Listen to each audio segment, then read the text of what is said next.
एक बड़ा ईश्वरी गुरु प्रसंग है, मार्मिक प्रसंग है। और इस प्रसंग को जब भी आप इस प्रसंग को सुनेंगे तो आपके मन में, मैं विश्वास पूर्वक कह रहा हूँ, हृदय पूर्वक कह रहा हूँ, आपके मन की अभिलाषा पूरी होगी। अभी अभी की बात, बीते 15 दिन की बात है, पिछले गुरुवार की बात। मेरे एक मित्र थे, बैंक मैनेजर, नेशनलाइज्ड बैंक में मैनेजर थे। किसी कारण से, कोई गलती के कारण से वो बर्खास्त हो गए, उन पर केस चल रहा था। और उसी समय बेटी की शादी भी करना था और बेटी को पढ़ाना था। शादी तय हो गई और शादी में मैं गया हुआ था। वो बच्चा, वो जो लड़का था, उनका बेटा, बैंक मैनेजर का बेटा, वो खाना परोस रहा था, चिंतित था, आत्मलीन था। मैंने पूछा, बेटा क्या करते हो? तो बोले, मैं 12वीं क्लास बायोलॉजी साइंस से कर रहा हूँ। मैंने कहा, आगे क्या करना चाहते? बोले, नीट का एग्जाम देना चाहता हूँ। मैंने कहा, तुम नीट की परीक्षा भी पास होगे और डॉक्टर भी बनोगे। क्योंकि मैंने वहाँ की स्थिति परिस्थिति देख लिया था। जहाँ भगवान दुख और तकलीफ देता है, वहाँ सुख भी देता है। जो दुख काट लेता है, प्रेम पूर्वक ईश्वर का नाम स्मरण करते हुए, वो सुख का अधिकारी होगा। इस बात पर भरोसा करके मैंने उस बच्चे को कह दिया कि तुम डॉक्टर बनो। और सही में वो नीट की परीक्षा पास होता है और उसे गजरा राजा मेडिकल कॉलेज ग्वालियर मिलता है। 5 साल वो मेडिकल कॉलेज डॉक्टर बनता है। डॉक्टर की उसको मिलती है डिग्री, सर्टिफिकेट मिलता है। और वो है अपने ही गांव के चिकित्सालय में मेडिकल ऑफिसर बन जाता है। और उसी समय उसकी शादी के रिश्ते आने लगते और उसकी शादी भी है। सब कुछ अच्छा चल रहा है। लड़के ने सोचा कि मेडिकल ऑफिसर स्थानीय जगह पर देहात में बनना बेकार है, कोई सेंट्रल गवर्नमेंट की नौकरी, रेलवे की नौकरी करूंगा करके उसकी तैयारी करने लगता है। और वो नौकरी छोड़ देता है।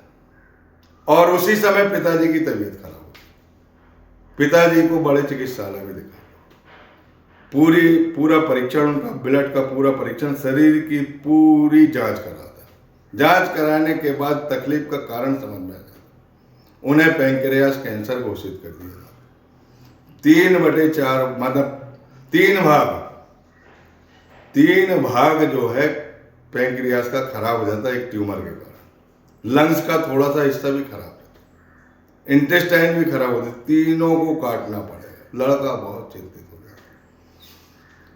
मैं इधर से ऊदी की पुड़िया पहुंचाता हूं उसके लिए। मैंने कहा, जब भी पापा अस्पताल में जाएंगे तो ऊदी लगाना और ऊदी खिलाना और साईनाथ महाराज पर भरोसा करना, क्योंकि वो विश्व के चिकित्सक हैं।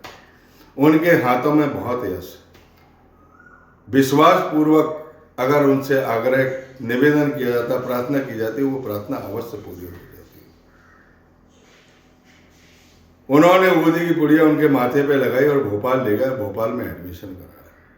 और एडमिशन कराने के बाद जब उनका ऑपरेशन हुआ तो करीब 1.5-2 किलो अंदर का मांस काटा गया, जिसमें लीवर का कुछ हिस्सा था, पैंक्रियास का 3 भाग हिस्सा था, इंटेस्टाइन की काफी हिस्सा था। ये तीनों भाग काटकर उन्होंने बाहर फेंक दिया। बाहर फेंकने के बाद सर्जरी करी। 5 दिन तक सघन यूनिट में रखे और परीक्षण करते रहे। जब थोड़ा सा आराम मिला तो जनरल कमरे में ले आए। और कमरे में लाने के बाद वहां उनका फिर से इन्फेक्शन बढ़ जाता है। बहुत ज़्यादा इन्फेक्शन बढ़ जाता है। बिना वेंटिलेटर के काम नहीं चलता। 80% लंग्स खराब हो जाते हैं, माने 80% बाहर की हवा और स्वयं 20% लंग्स सपोर्ट कर रहे हैं। और इन्फेक्शन इधर बढ़ा जा रहा है। कई प्रकार की दवाइयाँ देते, दूसरे आर्गन, पैंक्रियास के कारण पोटेशियम की कमी आना, ये तमाम बड़ी चिंता का विषय बन जाता है। लड़का बड़ा परेशान। सब डॉक्टरों की टीम इकट्ठी हो जाती, बड़े बड़े डॉक्टर आते और वो सब कहने लगते कि अब कोई आध्यात्मिक उपचार करो। तब वह लड़का मुझसे, तब अचानक मेरा उसके पास पहुंच जाता। मुझसे नहीं कहता, मैं उससे कहता हूं कि अपने पापा के पास जाओ, सघन यूनिट में जाओ, तुम डॉक्टर हो, डॉक्टर की टीम से बात करके जाओ, मुझे एक आध्यात्मिक उपचार करना है। तब उसे अनुमति मिलती और वो अंदर जाता है। मैं उससे कहता हूं कि पहले 3 बार साई साई उनके पास कहो, कान के पास जाकर।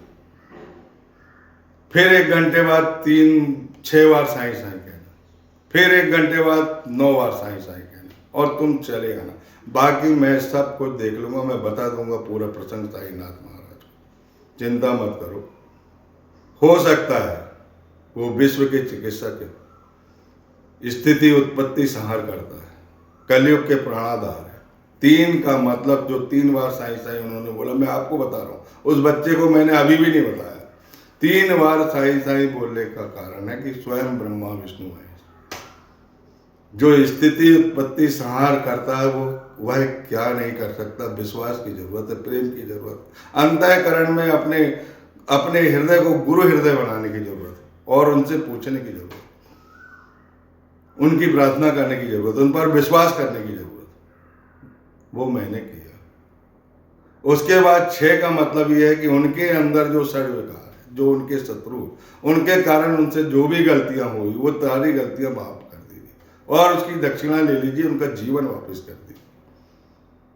और 9 बार का मतलब यह है कि एक नवीन जीवन चाहिए, एक भक्ति चाहिए, एक आराध्य देव चाहिए। वो आप हो, वो हमारी झोली में आ जाइए, हमारे हृदय में आ जाइए, विराजित हो जाइए।